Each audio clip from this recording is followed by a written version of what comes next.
My name is Anna. I am 22 years old. I live in a small town. My life is simple, but it is very hard. My family is poor. We live in a small house with old walls and a broken roof. When it rains, water comes inside. I share a small room with my younger sister. My father died many years ago, so my mother works alone. She cleans houses and washes clothes for rich people. She comes home tired every day. I want to help her, but there are no good jobs for me. Every morning, I wake up early. I help my mother. I cook simple food and clean the house. Sometimes we eat only bread and tea. Sometimes we do not have enough food. I feel sad when I see my mother worry. At night, I think about our future. I ask myself how long we can live like this. One evening, my mother sits near me. Her face looks serious. She holds my hand and says we need to talk. I feel scared. I ask her what is wrong. She looks down and says we have no money left. The house owner wants rent. The shopkeeper wants payment. My sister needs books for school. I do not know what to say. My heart feels heavy. My mother then talks about a man in our town. His name is Mr. Robert. He is very rich. Everyone knows him. He has a big house on the hill. He has servants and cars. But he is very old. He lost his wife many years ago. He lives alone now. My mother says he is looking for a wife. At first, I laugh. I think she is joking. But she is not smiling. She tells me that if I marry him, our problems will end. We will have food. We will have a safe house. My sister can go to school. My mother can rest. I feel shocked. I do not love Mr. Robert. I do not even know him well. The idea feels strange and painful. That night, I cannot sleep. I think about my life. I think about my dreams. I wanted to marry someone young. I wanted love and happiness. But I also see my mother's tired face. I hear my sister cry when she is hungry. I feel selfish for thinking only about myself. The next day, I see Mr. Robert for the first time with new eyes. He is walking slowly with a stick. His hair is white. His face has many lines. He looks weak, but his clothes are clean and expensive. He smiles at me kindly. He says hello in a soft voice. He does not look cruel. He looks lonely. Days pass. My mother talks more about the marriage. People in the town talk too. Some people say I am lucky. Some people laugh at me. I feel ashamed, but I stay quiet. I pray for guidance. I ask myself again and again what the right choice is. Finally, I agree. I say yes to the marriage. My mother cries, but not from happiness. She hugs me and says thank you. I feel a deep pain in my heart, but I hide it. I tell myself that I am doing this for my family. The wedding is simple. I wear a white dress. It is beautiful, but my smile is weak. Mr. Robert looks happy. He thanks me many times. People come and eat good food. My family looks relieved. That makes me feel a little better. After the wedding, I move to Mr. Robert's house. The house is very big. There are many rooms. There is soft carpet on the floor. There are paintings on the walls. A maid shows me my room. It is clean and quiet. I have never seen a room like this before. At night, I sit alone on the bed. The room is big, but my heart feels small. I think about my old house. I think about my sister. I know they are safe now. That is good, but tears come to my eyes. I whisper to myself that I married an old man for wealth. I hope one day this sacrifice will be worth it. The morning sun comes through the large window. I wake up in a soft bed. The sheets are clean and warm. For a moment, I forget where I am. Then I remember. I am in Mr. Robert's house. I am his wife now.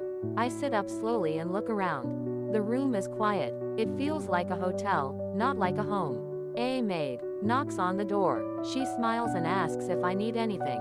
I feel shy. I am not used to this. In my old house, I did everything myself. Now people are here to serve me. I say thank you and ask for tea. She brings it on a tray. The cup is white and shiny. I hold it with both hands. Later, I go downstairs. The house is very big. My footsteps sound small on the floor. Mr. Robert is sitting in the living room. He is reading a newspaper. He looks up and smiles when he sees me. He asks if I slept well. I say yes, but it is not fully true. My body rested, but my mind did not. We eat breakfast together. The table is full of food. Eggs, bread, fruit, and juice. I feel strange because I am not hungry. In my old life, I always felt hungry. Now food is everywhere, but my heart feels empty. Mr. Robert eats slowly. His hands shake a little. He tells me to eat more. He sounds caring. After breakfast, he shows me the house. There is a garden outside. It is green and beautiful. Flowers are everywhere. Birds sing in the trees. I walk slowly and touch the leaves. I think about my mother and sister. They never saw a place like this. I feel happy that they are safe now, but I also feel far away from them. Mr. Robert talks a lot about his past. He tells me about his work and his travels. He tells me about his late wife. His voice becomes soft when he talks about her. I listen quietly. I see pain in his eyes. I understand that he is lonely. That makes me feel less angry with my life. Days go by. My routine becomes easy. I wake up late. I read books. I walk in the garden. I wear nice clothes. People respect me now. They call me, Madam. I never heard that word before for myself. But even with all this comfort, something feels wrong inside me. At night, the house becomes very quiet. The silence is heavy. Mr. Robert goes to bed early. I stay awake and look at the ceiling. I think about my age. I think about my dreams. I am young, but my life feels old. I ask myself if money can replace love. Mr. Robert is kind to me. He never shouts. He never hurts me. He gives me freedom. He gives me gifts. One day, he gives me a small box. Inside is a gold necklace. It is very expensive. I say thank you, but my smile is weak. He looks at me carefully, as if he understands my pain. Sometimes, we sit together and talk. He asks about my childhood. I tell him simple stories. He listens with interest. He says I am smart. He says I deserve a good life. His words are gentle. Slowly, I start to respect him. Not as a husband, but as a human being. One evening, he tells me something important. He says money cannot buy happiness. He says he learned this too late in life. He looks at me and says he does not want me to feel like a prisoner. He says I am free to live my life. His words surprise me. Tears come to my eyes. That night, I cry quietly. I realize that wealth solved my family's problems, but it created new problems in my heart. I am safe. I am comfortable, but I am not complete. I wonder if life will ever feel normal again. Still, I decide to be strong. I decide to learn. I read more books. I learn English better. I learn about the world. I tell myself that this marriage is not the end of my life. It is a part of it.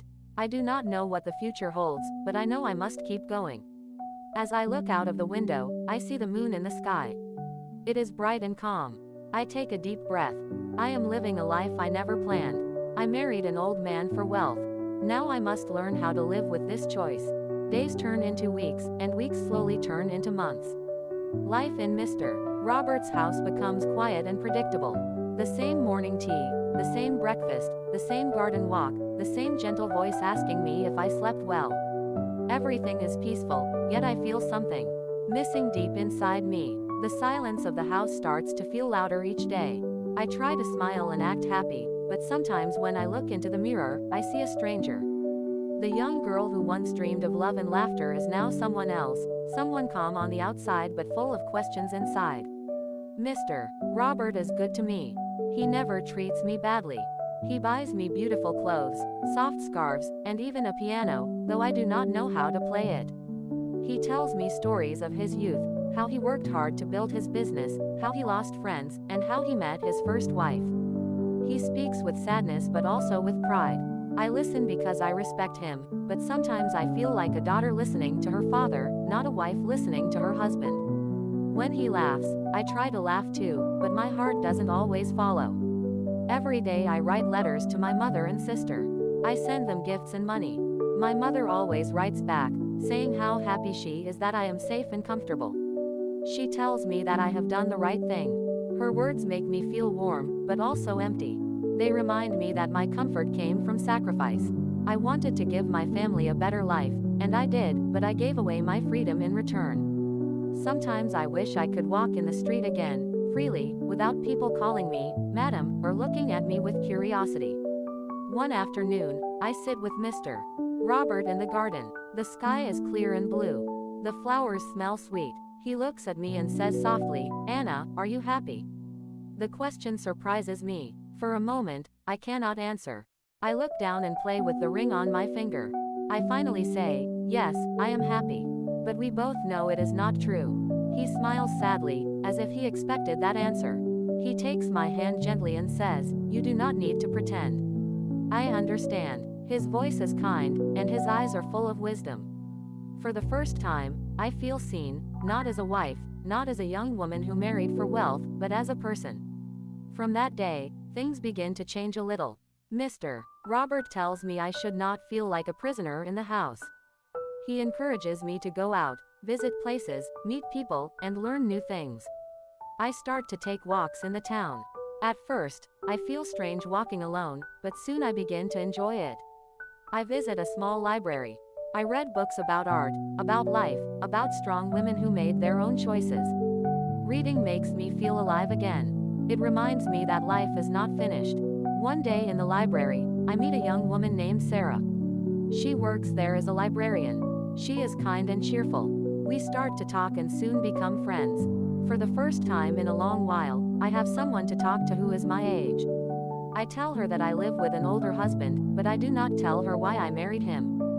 She never judges me. She only smiles and listens. Her friendship gives me strength. I begin to laugh again. I feel light when I am with her. When I return home, Mr. Robert notices the change in me. He says I look happier. I tell him about Sarah, and he seems pleased. He says everyone needs a friend. Sometimes I wonder how he can be so understanding. He is old, but his heart is gentle. Slowly, I begin to feel affection for him, not romantic love, but a quiet respect that grows with time. I start to take care of him with real concern. When he coughs or feels tired, I bring him tea. When he reads in the garden, I sit nearby and read my own book. We do not talk much, but the silence becomes softer.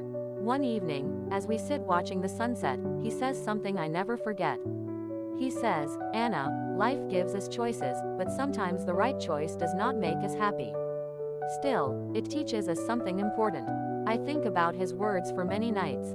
I understand now that life is not only about love or money, it is about balance, about understanding what we gain and what we lose. Months pass. Mr. Robert's health starts to weaken. He walks slower. His voice becomes softer. I begin to worry about him. I realize that I have come to care deeply for him. Not because he is rich, not because he gave me comfort, but because he treated me with kindness when I had nothing. I sit beside him when he sleeps and hold his hand. Sometimes he smiles in his dreams, and I feel tears in my eyes. I remember the day I said yes to this marriage. I remember the fear and sadness in my heart. Now, that same heart feels calmer. I have learned that wealth cannot buy happiness, but kindness can create peace. I no longer feel like a prisoner. I feel like a woman who made a hard choice and learned to find meaning in it. As the night falls, I look at the moon outside the window. The garden glows softly under its light. I whisper to myself that my story is not finished yet. Maybe I did not marry for love, but I have learned what love truly means. It is not about age or beauty, but about care, respect, and quiet understanding. And in that moment, I feel that life, even with its pain, still holds something beautiful for me.